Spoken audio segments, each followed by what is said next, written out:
Hello everybody, welcome back to my channel, Trading Secrets. This channel is for entertainment purposes only. For those of you who do not know, my name is Ali. I have over 20 years experience teaching accounting, economics, business and law. And through this channel I'll be providing some stock analysis and also a short trading lesson at the end, so please stay tuned. In the previous video we looked at a new $1 million challenge which I've introduced for the members of the Discord, so description below will include the link and details for that. Please also refer back to my previous video, which I think you might find interesting. So also a quick recap of ticker symbol NLST, Nitlist, which we have featured a few times on this channel. Pleased to say there was a good opportunity for new investors to come into this stock on the Friday, where we saw quite a significant pullback. This is what I personally was waiting for, as I didn't jump in at a price in excess. I didn't want to jump in at a price of in excess of $9. So I did manage to get in below $8 and just above $7 on 2 occasions, just to average in, and hopefully I'm going to get a third opportunity to average in as well, average down, hopefully if there is another pullback. So congratulations to anybody who did get into NLST. Today's stock analysis for ticker symbol MMAT Meta Materials. This is a stock that has been featured a few times on this channel.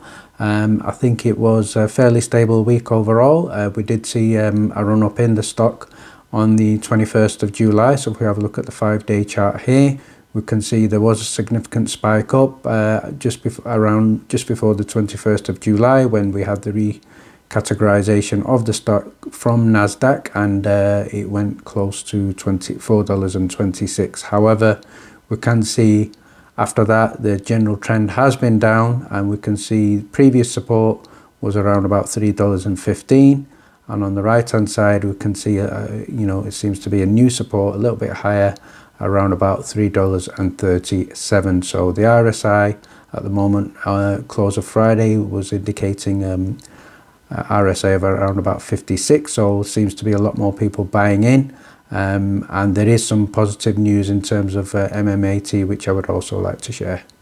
So let's jump in and have a look at the excellent news story that broke on July the 23rd, and the headline here from Stock Titan is Meta appoints Darren Immels as Vice President of Business Development Ophthalmics. So this is good news, so and let's have a look at why this is good news. Okay, so first of all, first paragraph there, Mr. Immels brings over 30 years experience in ophthalmic products such as sales, manufacturing, equipment and services for prescription lenses and smart augmented reality applications. He's going to be focusing on growing Meta's AR fusion technology, which combines precision cast lens fabrication tools and functional metamaterials, as well as volume holograms, to provide Meta's AR wearable developers with a platform for seamlessly integrating smart technologies into lightweight prescription glasses. But let's see what else is the big reason why this is great news. Okay, so further down on this article we can see basically what's happened is Mr. Immels has joined Meta from Google. So he was previously at Google for 4 years, and now he's been appointed director at Meta, so this is excellent news. He's also said here he's excited to join a fast-paced and highly innovative environment like Meta Materials. He looks forward to applying his 30 years experience in the ophthalmics industry, including some pioneering work in the last decade in smart glasses for augmented reality applications, to help Meta expand its business into this key high growth market. So that is really, really positive, and I think long term as investors we can be very pleased with this appointment, especially as it's come straight from Google. The other thing I'd like to remind all long-term investors in Meta is that Meta does hold many patents and IP for manufacturing semiconductors using Meta Materials. So ITO is very expensive, it's very expensive to mine, while Meta chips use much more common materials which are less expensive, more conductive, flexible, and which is a high component of a future tech. So let's have a look at an article here which I found relevant for this patent, and this is from Justia.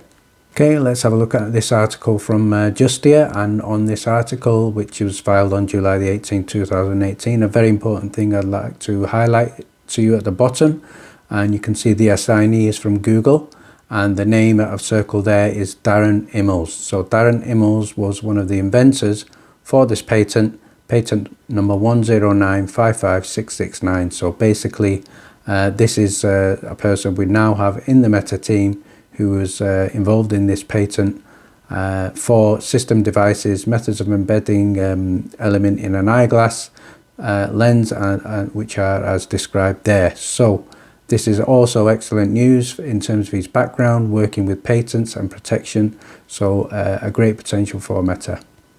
The next thing I'd like to do is give a shout out to one of the members in the Discord who shared a link with regard to some excellent DD that was carried out for Metamaterials, and one of the things that I looked at in terms of this DD was this search carried out in Google. So if you search Docomo Japan, this is what you come up with. So Docomo Japan is the predominant mobile phone operator in Japan. It's an abbreviation for the phrase do communications over the mobile network, and it's also a compound word Docomo, meaning everywhere in Japanese. So why is this important? Let's have a look at the next screen.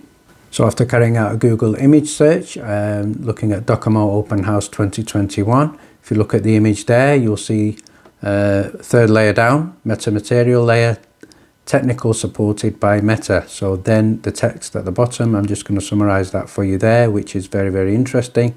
And it states the innovative transparent film can improve coverage area and provide rich channel environment. The metamaterial layer developed by Metamaterial Incorporated Canada, used in the transparent film, diffusely reflects radio waves while eliminating reception dead zones. So obviously this has not really been significantly highlighted by George or many of the media and social media. This is something that maybe they are trying to keep quiet because they don't want to announce any huge partnerships, but this is certainly a very, very positive clue that was shared on the Discord, and I'm very, very pleased to say that it does give me much more confidence in Meta now.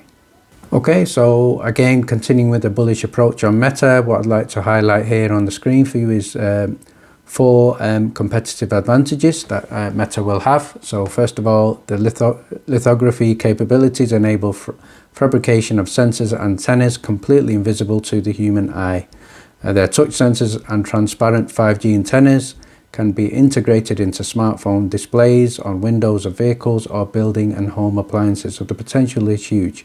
NanoWeb is flexible, unlike the incumbent ITO, which we just saw, indium tin oxide technology enabling sensors on foldable phones, so the technology is far superior. And then finally, Meta's antennas can operate from low to high frequencies, 3G, 5G, 6G and beyond, and provide communication systems for conventional EV and autonomous vehicles. So this competitive advantage in the long term is going to put Meta in an absolutely fantastic position. So I do realize a lot of investors are down, a lot of investors are not happy at the moment with the way things have been handled. I certainly have not been happy with George. However, I am giving him the benefit of the doubt now, but having looked at some of the due diligence and some of the information that probably cannot be shared right now, long term, I think I am having a lot more confidence in the stock. So what I'd now like to do is just give a shout out to Ian Castle on Twitter, and on the tweet here, let's have a look at what he shared was on the 15th of July. So he said, there are a bunch of stocks that will 10x over the next 5 years and are waiting to be found. When you find one, they will say you are wrong. So everybody's saying that we're wrong about Meta. When you hold one, they will say you are stupid. Again, probably applies to a lot of people holding Meta. When you get rich, they will say you got lucky. You love being wrong, stupid and lucky. So here's to Ian Castle. So finally, I'd like to finish off by just having a quick look at a technical rating for MMAT. So obviously we have to be realistic. It's not been great. The performance is 0. So on the left hand side, technical rating is not good. The stock has, almost 100% of other stocks have performed better than MMAT. I think the stock losses are staggering. We can't ignore them, have to face up to them, and that's why the technical rating is 0. So we're not going to hide from the facts. However, I'm just going to skip over to the right hand side, which is the setup analysis. That's 6, a lot more positive. What that basically indicates is, although the technical rating is bad, MMAT is now presenting a nice setup opportunity. So basically we are seeing a little bit more reduced volatility, prices have been stabilizing around about the 350-ish, 360-ish mark. So obviously we've seen a huge pullback, and I'm very confident now that momentum in the long term is going to start looking a lot more positive, and probably a great opportunity now for anybody not in here to buy in, a rare chance to get this at under $4. Okay, thank you very much for watching. And again, just a reminder, please refer back to my other video with regards to the $1 Million Challenge, which I'd like to go through with you in terms of any comments or questions on that video. So I'll put the link in the description below. So due to an excellent analysis, the next trading lesson will be the next video. Thank you very much for joining me. Please stay tuned.